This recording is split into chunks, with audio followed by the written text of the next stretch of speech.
Well, good morning, Coach, and welcome back to our Red Zone report. This is episode four, heading into our fourth game. Let's do our quick little recap. Actually, before we recap, how was your week off? Well, a couple of more, a bit more time, family time on my side. We gave a couple of days off to the players, so we practiced on the last Tuesday and last Wednesday, and the guys were off Thursday, Friday, and Saturday. So it allowed us as a staff to spend a bit more of family time, as I was mentioning. I went to see my son, who is actually competing in his first year as a at home player, trying to make the highest level as possible for him. And after that, of course, it was also a big recruiting weekend. So whenever it's a bye week for the staff, it's not totally off days because we have to be on the road recruiting. So most of the coaches were on the road Friday night and Saturday during the day too. Okay, gotcha. So a couple days off of real sort of getaway, and then back to work. And that would have been your first few days off since training camp, right? So Yeah. So other for than the the pl- odd for yeah Sunday. for the players, it was yes, it was the first time for a while where they had like about 3 days in a row off. After that, it always depends. Like I think we were explaining in the previous episode, where is it like a 6 days week? Is it a Hmm. 7 days week? Is it a 8 days week? So I think that early in the season, between the Sherbrooke and the Laval game, we had 8 days. So as soon as we have that, we try to give them one more day off. So yeah. So this is where we're at now. Gotcha. Gotcha. Okay. Let's do a quick recap of and I'm just going to quickly go over some of the stats because they were the stats against the Concordia were pretty impressive. I mean, for especially for the offense, we were at 498 yards, almost 500 yards of O. Jeffrey Amisal Chatelier jumped in with 110 yards on the ground, which is super impressive. ELR threw for over 300 yards in passing. Antonio Joffre was 8 for 96, so almost 100 yards. Samuel Machiera was almost 100 yards as well for 95 yards. Um, okay, I'll talk about the defense here too. Philip Buteau, he was the leader on D with four solos and an assisted. Janaya Taj Copeland Lewis had three solos and an interception. We had two QB sacks, Mathieu Prou and Charles-Hugo Thomasin. And the D was strong for three quarters, sort of sagged a little bit in the fourth. So maybe if you could talk to a little bit about the O and the D in terms of just being a young team. We started 21 freshmen, I think, once again, over 20 freshmen in the game. So bit of a young team, challenge as a coach and as a coaching staff in dealing with those things and trying to get the guys to play a complete game, if you will. Yeah, so for me, it would be unfair for the recruits only to speak about them causing those issues. I Right. think it's a really like a team thing where for me, we've not been able to play consistency good football. That's the thing, and we've been doing critical mistakes and literally just giving points to the other team. And this is what happened against Concordia, where, as you mentioned, if you only look at those stats line, you say, "Hey, wow, okay, probably that McGill won that game," but it was not the case because we offensively we gave them a touchdown on a shanked quick punt.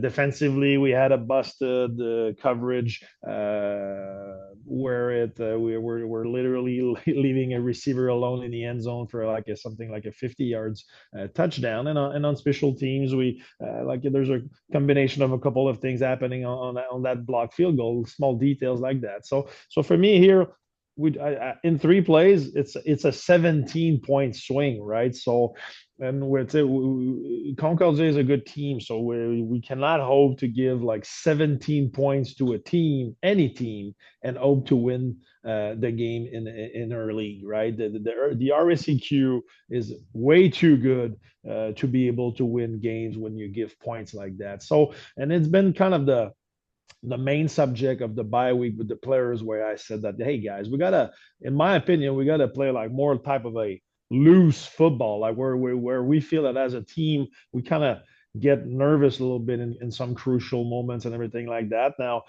it's not only recruits, it's veterans most of the time, right? So I think that collectively as a team, we gotta enjoy playing the game. We gotta try to aim to play for a full 60 minutes, like mistakes free is utopic. Yeah, you won't. It's the game. The game of football is a game of mistakes, right? So now, can we reduce those mistakes, and can we have less mistakes than the other team? And if we do that, I'm sure we'll be winning games this season again, right? So this is the for me the main issue. Yeah, and along with the mistakes, it was tough because we had I think 15 penalties in the game, which is sort of that the nerves and the mistakes, they all sort of Yeah, compile there. and sometime so if we speak about the offensive penalties, I think we have like three procedure penalties in the game. So for me, it's just lack of details, lack of being like staying locked in the moment, because we have two procedure on receivers motions, which is motion that we've been doing for weeks now, should not be happening in week three. We had a late snap from the center causing the third one, so that those are easily yards and penalties that we can avoid. Defensively, I think that in the fourth quarter, as you mentioned, a bit we had a couple of pass interference where, for me as an ex defensive back, it's more panic than anything else, where you got to trust your technique and run with your guy without grabbing there when you've been doing it all game, right? So for me, it's maybe a bit of nerves there, and on special teams, I think we had like a couple of penalties on returns, which is usually causing a big difference in the field position. So those are definitely penalties. All those penalties should be penalties that we can avoid. Now, after that, for sure, refs are gonna call penalties during a game. So I think Concordia had 9, we had 15. So if we, like I said, if we reduce a couple of on our side, then suddenly it's even, and we're not talking about it, right? So it was just like a Right, couple of things there. right.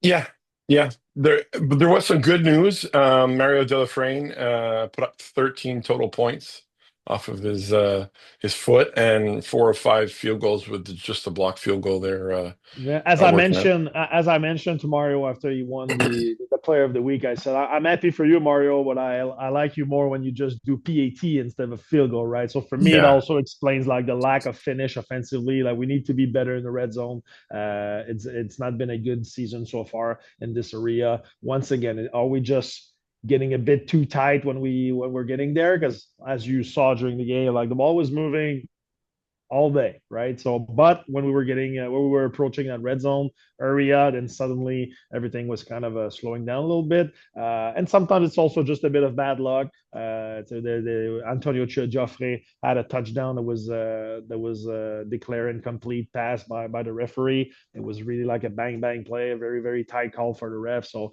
sometimes it's not only on us; it can be also a bit of bad luck. So I'm sure we're going to be able to improve in this area soon. yeah. Good, good. The red zone, obviously the important part. That's why we call this the red zone report. But also some good news coming out of the game was the return of Zach Aboud. That was really great news, and we thought we might have lost him for the Yeah, whole season, you know. yeah, yeah, absolutely. At the injury happened against U of T, we were scared of a season-ending injury, Hmm. and I'm really happy for Zach that he can now enjoy his senior season. So for sure, having a 50-year veteran back in the lineup is helping. Fantastic. Just shout out to Friends of McGill football while we're talking about good news. Ryan Bondi, birth of a baby boy, Lawson Murphy Bondi. So shout out to Ryan. Congrats. Yeah, and we decided as a staff already to offer the kid as a as a recruit for 2043. Is it 43? Yeah, Something okay. like that. Perfect. I know I was talking to Ryan about that yesterday or texting with him, and he's very concerned that he wasn't going to get an offer yet. Okay, so let's move on. Game preview. It doesn't get any easier. Number two team in the country this Friday, September 19th, 7 p.m. at Molson Stadium. Um, Caravan, they're a force this year, as they are usually. Number two in the country. What are you looking at in terms of just general approach, things you can turn around, things you can correct, and general approach to the game coming up, Coach? Yeah, so as I was mentioning, like whoever you're playing in the RSEQ is always a big task ahead of you. I always laugh at that at those rankings that we see online because for me, as long as the RSEQ keeps winning Vanny Cups every year, whoever is on top of that conference should be number one in the country until someone proves otherwise. So Well, now it's Montreal. Laurier now, but Yeah, like you say, so for me, Montreal and Laval are definitely yeah, probably one and two every yeah. year. As we said, it's a tough conference to play in, as we know. And Montreal right now is riding a good positive wave with a big win against Laval last week. So of course it's a big task, big Mm, challenge for us, as it was a couple weeks ago when we went to Quebec City. So now for me, the challenge for the guys is can we play 60 minutes of good football, consistent. trying Yeah, to avoid those big mistakes, and we'll look at the scoreboard at the end to see. And I'm pretty sure that if we do that, we'll be able to compete and possibly win that game, right? So because that's what we're trying to do every game. We want to win, right? So we believe in ourselves. We know that we have talent. We know that we need to play better. Everyone knows that. Now Montreal's in front of us. So let's go. fantastic. All right. Well, for Friends of McGill football and Coach Alex, thank you very much for your time as always. Looking forward to seeing everyone this Friday, 7 p.m. Come out and support the Redbirds at Molson Stadium. And congrats again to Ryan Bondi on the birth of his baby boy. Have a good week, Coach. Thank you, Andy. Bye bye. Thank you. Bye bye.